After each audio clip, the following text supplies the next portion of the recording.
Hello viewers, স্বাগত এজেশন YouTube চ্যানেলের একটি নতুন ভিডিওতে। আজকে অনেক দিন পর আপনাদের সামনে ভিডিও নিয়ে এসেছি। আর ভিডিওর টপিক হলো শর্ট ফিল্ম। বিশেষ করে যেসব অডিয়েন্স আমাকে অনেকেই কমেন্ট করে, ভাই আমরা শর্ট ফিল্ম বা ডকুমেন্টারি ফিল্ম তৈরি করব, আমার জন্য কোন লেন্সটা বেস্ট হবে।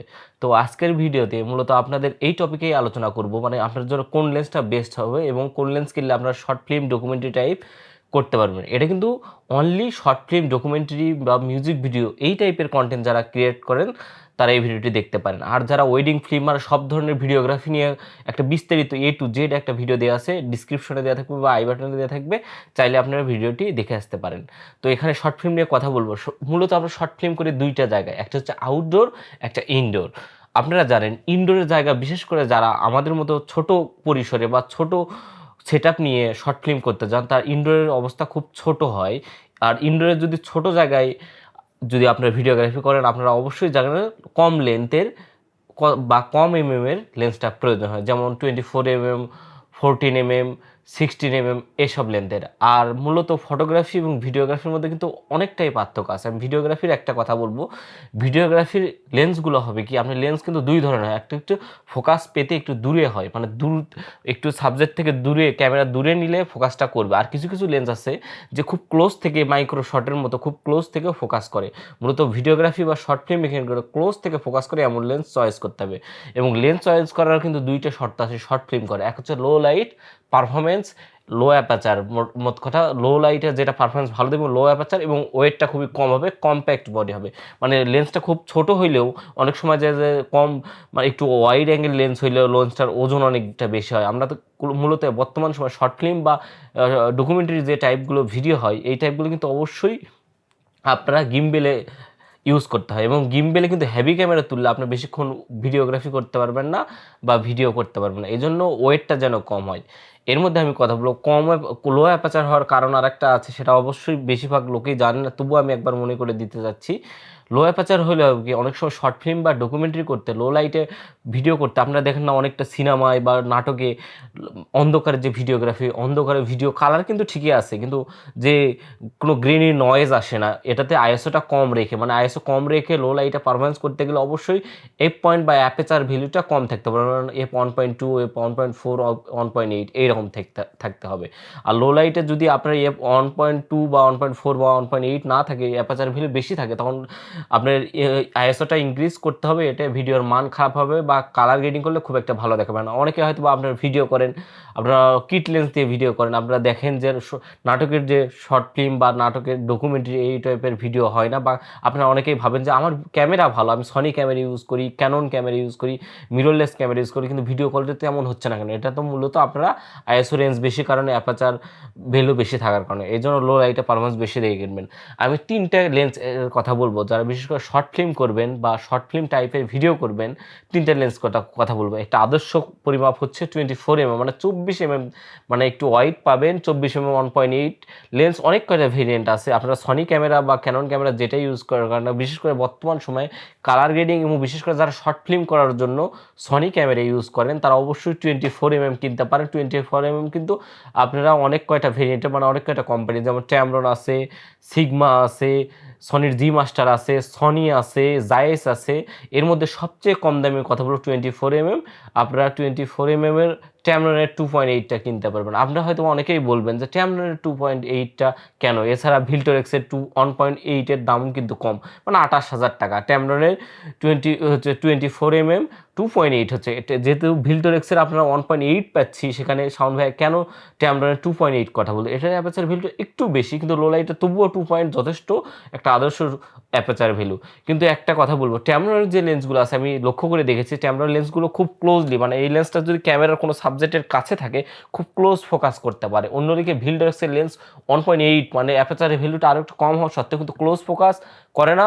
অপরদিকে সাইডে দেখবেন যে 24 mm এর যখন আপনারা ভিডিও করবেন, এই ভিল্টোরেক্সের 24 mm একটু ডিস্টরশন আসবে, যেটা কালার গ্রেডিং বা কালার কারেকশন করলে খুব একটা ভালো পাবে না, এবং ফোকাস একটু লেন্দি হবে। এই জন্য আমি ট্যামরনেরটা রিকমেন্ড করবো। ট্যামরনেরটাও 30-32 হাজার টাকার মধ্যে 2.8 টু 24 mmটা পেয়ে যাবেন। এটার অ্যাপাচার 2.8, কিন্তু অ্যাপাচার ভ্যালু একটু বেশি ওটা 1.8-এর থেকে, কিন্তু তবুও 2.8 খুব ভালো মানের। আর এটা কিন্তু DI2 মার্ক, DI3 মার্ক 3 ট্যামরান জেনারেশন নেমেছে, জেনারেশন 3 যেটা নেমেছে এটা নিতে পারেন। সাইড স্ক্রিনে ছবি দেখতে পাচ্ছেন, এটা অবশ্যই ট্যামরানের, এটা কিনতে পারেন।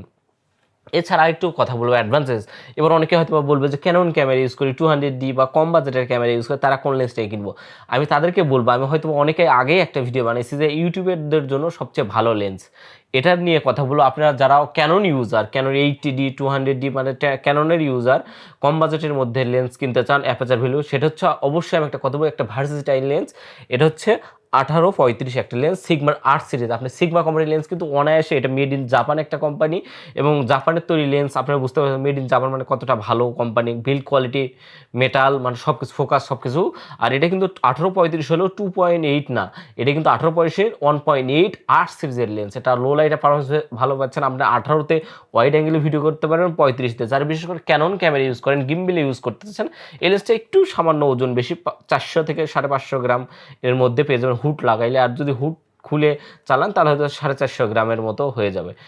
তবে এটাতে কিন্তু আপনারা গিম্বেলে ইউজ করতে পারবেন অনায়াসে। আর এটাতে কিন্তু আপনার 35mm পর্যন্ত পোর্ট্রেট, মানে আপনার একটা লেন্স কিনে, অনেকে হয়তো অনেক লেন্স বলবে যে 50, আপনারা যদি ক্যাননের 50 লেন্স দিয়েও কিন্তু ভিডিও করতে পারবেন যদি আউটডোর হয়। কিন্তু যদি ইনডোর হয়, স্পেসটা কম থাকে, তাহলে কিন্তু 35 বা 18 বা 22mm বা 24mm যেটা বললাম 28mm, তারা অবশ্যই একটা ভার্সেটাইল লেন্স হিসেবে এটা কিন্তু 1835 এটা কিনতে পারেন। এটার বর্তমান মূল্য 46,000 কি 47,000 টাকা, একটু দাম কমেছে যেহেতু মিররলেসের যুগ। কিন্তু তবুও যারা ক্যামেরা শিফট করতে চাচ্ছেন না, 200D 80D এসব ক্যামেরা ইউজ করেন, তারা অবশ্যই 1835 এই লেন্সটা কিনতে পারেন। আর এই লেন্সটা কেন কিনবো এটা নিয়ে বিস্তারিত ভিডিও দেখলে, সাইড স্ক্রিনের ইউটিউবারদের জন্য সেরা লেন্স, বিশেষ করে যারা কন্টেন্ট ক্রিয়েট করেন তাদের জন্য কেন সেরা লেন্স, এটা নিয়ে বিস্তারিত একটা ভিডিও আছে, চাইলে দেখে আসতে পারেন, এবং আনবক্সিং সহ দেওয়া আছে। এরপর লেন্স বলো ক্যানন এবং সনি ইউজার যেটাই এখন না কেন, আপনারা যারা আউটডোর ভিডিওগ্রাফি করবেন, যদি বলেন যে আমি দ্বিতীয় কোনো লেন্স নেবো, এটা হচ্ছে 100% বলবো 50mm। 50mm এর দামের মধ্যে সবচেয়ে কমের মধ্যে 50mm ভালো। ক্যাননের যেমন 10-12 হাজার টাকায় পেয়ে যাবেন, সনির নিলে 22,000 টাকা। ক্রপ সেন্সারেরটা যেটা হচ্ছে OSS, সনির কিন্তু দুইটা ভেরিয়েন্ট আছে 50mm এর, একটা হচ্ছে OSS, সেটা হচ্ছে ক্রপ বডি, যেমন 6400 6600 এসব মডেল। আর A7 III A7 IV এর জন্য অনলি 50 মাউন্টের 50mm 1.8 এটা নিতে পারেন, এটা 30,000 টাকা। এবং এই লেন্সটার ওজনটা খুবই হালকা, 1.8। গিম্বেলে আপনারা ইউজ করতে পারবেন, বিশেষ করে মিউজিক ভিডিও, ডকুমেন্টারি বা শর্ট ফিল্ম করবেন, আউটডোরে করবেন, ভিডিও ফুটেজ দেখতেই পাচ্ছেন বর্তমান সময় অনেক শর্ট ফিল্ম, যেমন প্র্যাঙ্কিং বা এই যে ফুটেজগুলো দেখতে পাচ্ছেন স্ক্রিনে, অনেক কয়টা ফুটেজ দেখাচ্ছি, এইসব যে ফুটেজগুলো আছে, এই ফুটেজগুলো কিন্তু 100% 50mm আউটডোরে করা।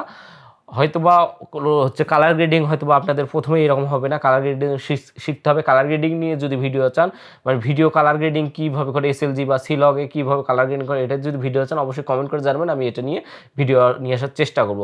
অবশ্যই 50mm লেন্সটা আপনারা কিনতে পারেন। এরপরে বলবো সবচেয়ে ভার্সিটাইল, মানে আপনারা বিশেষ করে সনি ইউজারদের জন্য, বর্তমান সময় সনি দিয়ে ডকুমেন্টারি করে, আমি ক্যানন ইউজারদের থেকে একটু কথা বলি একটু আলাদাভাবে।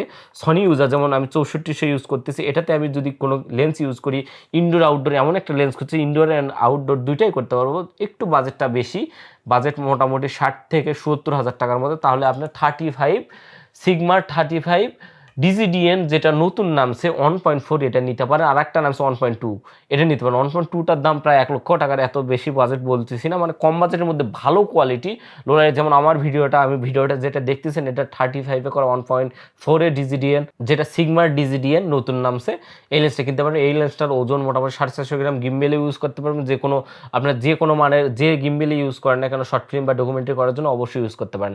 আমি তাহলে বলে দিলাম, আপনারা 24mm 35mm 50mm এই কয়টা লেন্স দিয়ে মোটামুটি ভালো বাজেটের খুব ভালো ভালো ফিল্ম মেকাররাও এটা ইউজ করে, এবং এটা ভালো ভালো শর্ট ফিল্ম বা কালার গ্রেডিং করার জন্য যারা সনি ক্যামেরা ইউজ করেন তারা ইউজ করতে পারেন। আর যারা ক্যানন ক্যামেরা ইউজ করেন তারা 1835 সিগমার 8 সিরিজের 1.8 এই লেন্সটা কিনতে পারেন, DC এই লেন্সটা কিনতে পারেন।